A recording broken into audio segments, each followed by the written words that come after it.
It's time for this week's episode of Brandon Sports Talk, featuring in-depth interviews from those who are trending in the world of athletics.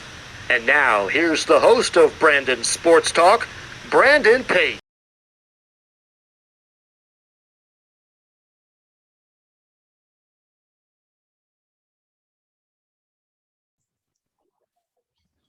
Welcome back to Brandon Sports Talk. In today's episode, I have the privilege to interview the Athletes Unlimited Lacrosse professional player, Angie Benson. How are you doing today? Doing well, thanks for having me. Can you talk about how you knew you wanted to play professional lacrosse? Since I was a little kid, I've always wanted to compete at a high level. I remember watching the Olympics and like Gabby Douglas is on the balance beam and I'm like, Mom, why didn't you sign me up from gymnastics? And she's like, we did, Andrew, you cried every day, so we took you out. But I knew even in the other sports I was playing, I love being a competitor. I've loved competition. I love striving to be that best. So I knew I wanted to take my game to the next level. What was it like playing in college at Virginia Tech? Definitely ACC school, so different feels, different vibes. It's a big football school. I unfortunately did not get to experience the football season because of COVID when I attended Virginia Tech. I loved the resources that was given to me. I was kind of hooked up with the situation that was at hand. We have a dining hall for just athletes and it's all you can eat. So I don't think a lot of schools have that. Our medical staff is unreal. We have doctors on campus all the time. Anything I needed, it was there. Sometimes they told me things I needed that I didn't know I needed. So academically, we could have tutors just on deck, and anything we need help with, either scheduling or a class, even if they didn't have a tutor for that class, they would go find someone that would tutor that class. So I would think the resources was just kind of unbeatable. I've jumped around a couple schools and Tech definitely provided me with the most success, and I was able to achieve what I needed to achieve with the support system and the resources I had behind me. As you said, you jumped around to many schools. What were those schools and what was your playing experience like? I played at Towson University for 2 years. I left the game after that, and then honestly, I just wasn't really happy playing. I didn't want to play. I didn't find the enjoyment in the game as much, so I just needed a change of scenery. I was a Florida kid in Maryland, so I needed to kind of just change that up. After I left Towson, I actually played for Palm Beach Atlantic, which was like a D2 school. It was a new program when I signed up, and I wasn't planning to play, but I got a phone call from the coach, kind of just offered me a good offer. I showed up and realized I should have just stuck to quitting the first time, so I was literally on the team for about 24 hours. After that, since I was back in Florida, I created my own business.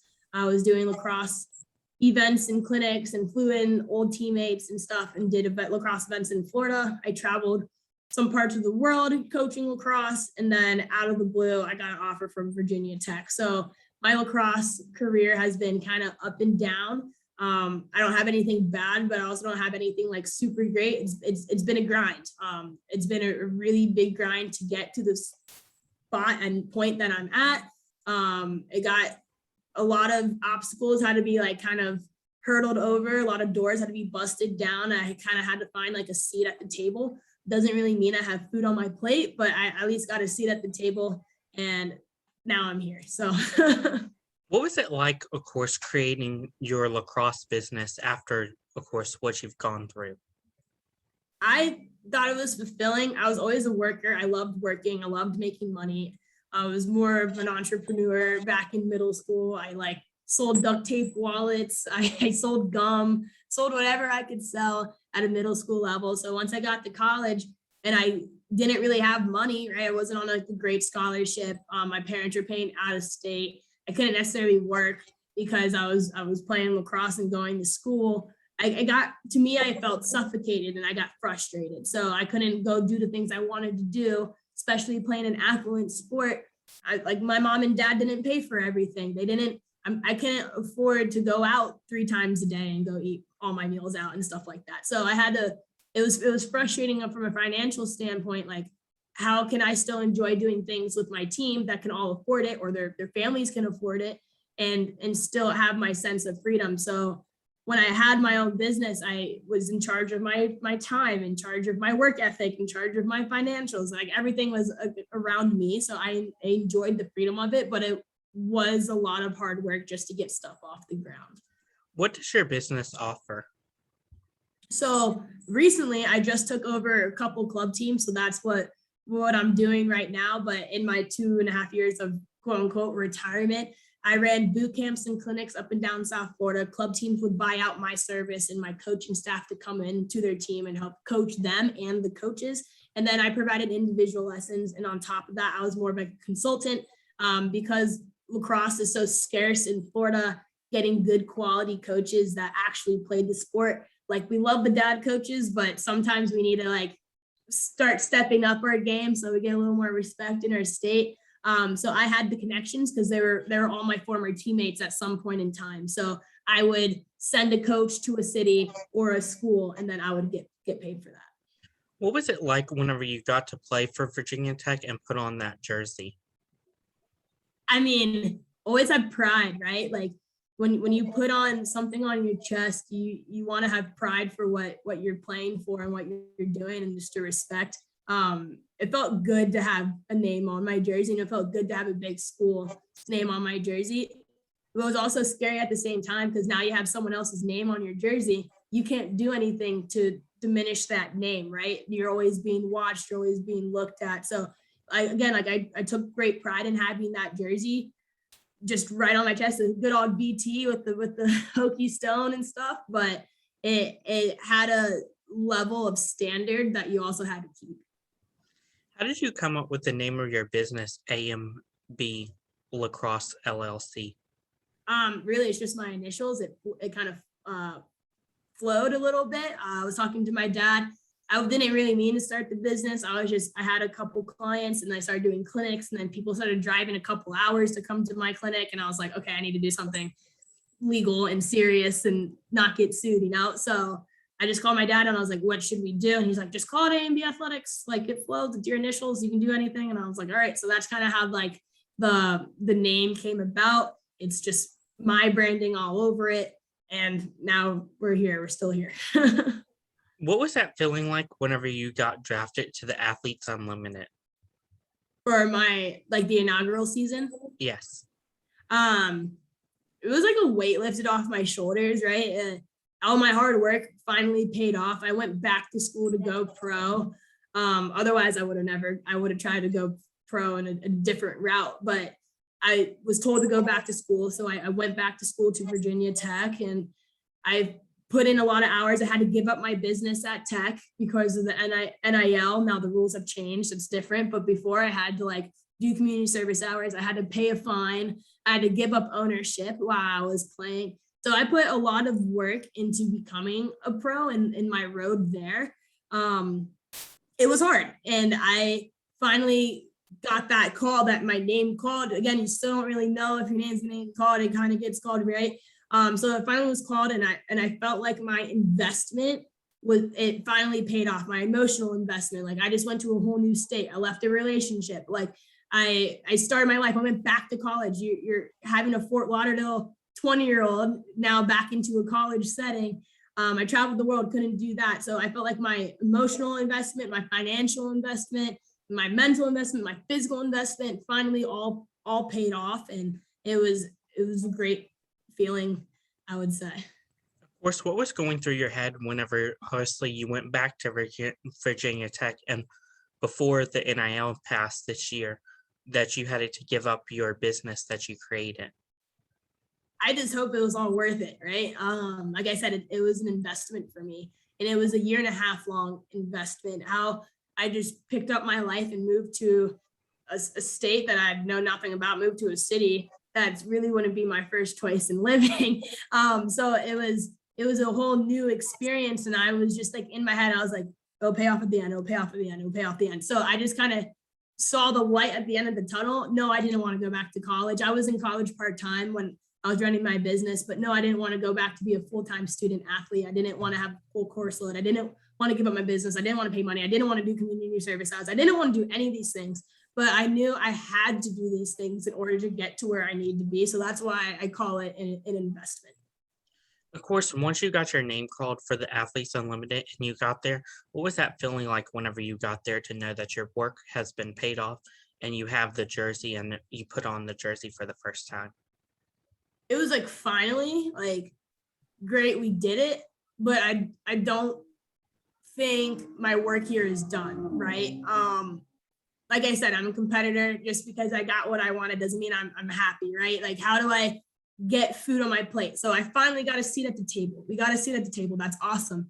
But one, what do I offer for this table I'm sitting at? Two, can other people sit at the table with me? And three, can I even eat at this table? So that was my next question. My next quest was like, okay, great, I'm at the table. Now, how do I survive at this table? And that's where it was great. I celebrated for like a day. And then next day I was like, all right, back to work, because you're at the pro league, but you also don't want to be at the bottom either. So there's so many different ways to look at it. And I think that's just that natural competitive mindset and that winning mentality that I have. Like I said, like the work just wasn't done. It's still not done. I've had one season now. I'm like, all right, let's go. Season 2, I'm ready. So there's just that constant need for bettering and more. And I know it has its pros and cons. I know people are like, you should just be satisfied you got there, but it's like, great, I got there, but I'm not satisfied. I don't think my work is done yet. What was it like the first time you got to put on the Athletes Unlimited jersey? It was new, right? Because everyone was in the same boat. No one has worn this jersey before.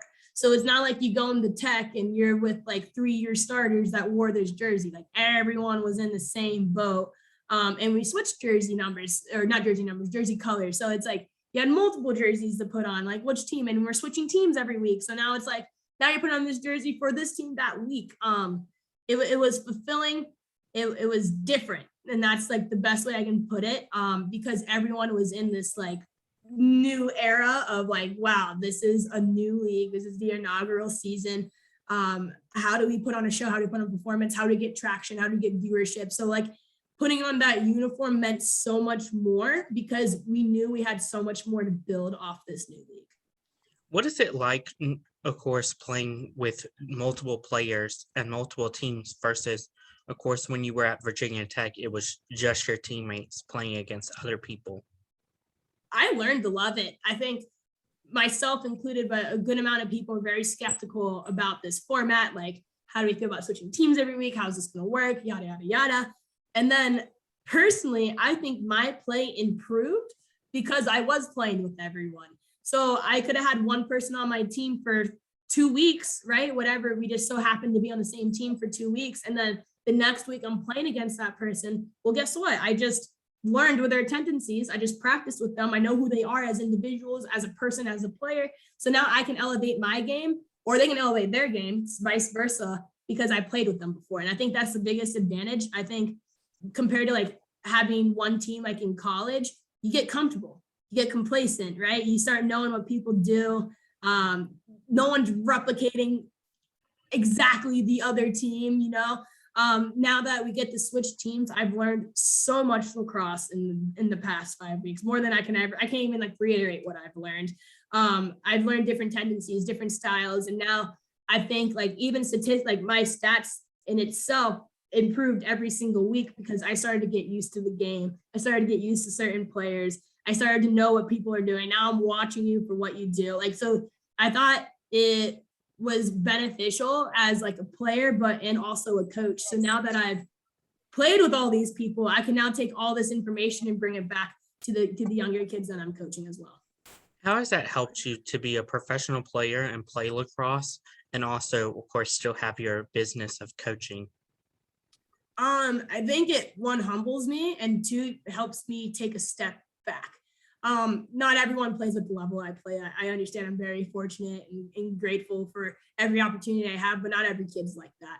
And I think in the pro league, we had people who've never ever been told no, or not made a team before, or never sat the bench, now in this position, right? So now I'm sure there's people in our league that maybe rode the bench a little bit and that never rode the bench before, but now they can go back into their club team and be like, I did that.